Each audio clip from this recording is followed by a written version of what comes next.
Chennai Apollo மருத்துவமனையில் சிகிச்சை பெற்று வரும் பாமக நிறுவனர் ராமதாஸையும் மதிமுக பொதுச் செயலாளர் வைகோவையும் கமல்ஹாசன் சந்தித்து நலம் விசாரிக்கிறார். இது தொடர்பான கூடுதல் விவரங்களோடு இணைகிறார் எமது செய்தியாளர் ரகுபதி. வணக்கம் ரகுபதி, உங்களிடம் இருக்கும் தகவல்களை சொல்லுங்க.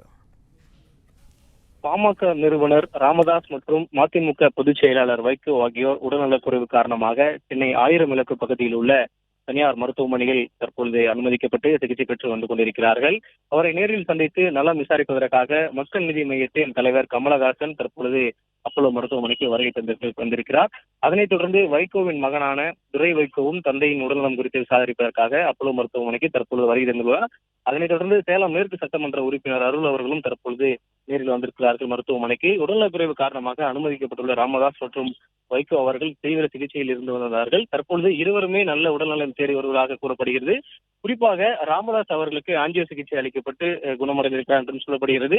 அவர் இன்று மதியம் வீடு திரும்புவார் என்றும் தகவலானது கிடைக்கப்பட்டிருக்கிறது.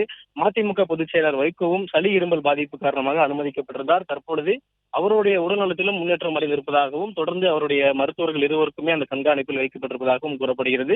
இதற்கு முன்னதாக தமிழ்நாடு முதலமைச்சர் மு.க.ஸ்டாலின் நேற்று அவரை நேரில் சந்தித்து ராமதாஸையும் வைகோவையும் அவர்களையும் நேரில் சந்தித்து நலம் விசாரித்தார். அதேபோல் எதிர்க்கட்சித் தலைவரான எடப்பாடி பழனிசாமி, நாம் தமிழர் கட்சியின் தலைமை ஒருங்கிணைப்பாளர் சீமான் மற்றும் பாஜக மாநில தலைவர் நயினார் நாகேந்திரன் உள்ளிட்டோர் தொடர்ந்து இவர்களுக்கு அனுமதிக்கப்பட்டுள்ள வைகோ மற்றும் ராமதாஸ் அவர்களை நேரில் சந்தித்து நலம் விசாரித்து வருகிறார்கள்.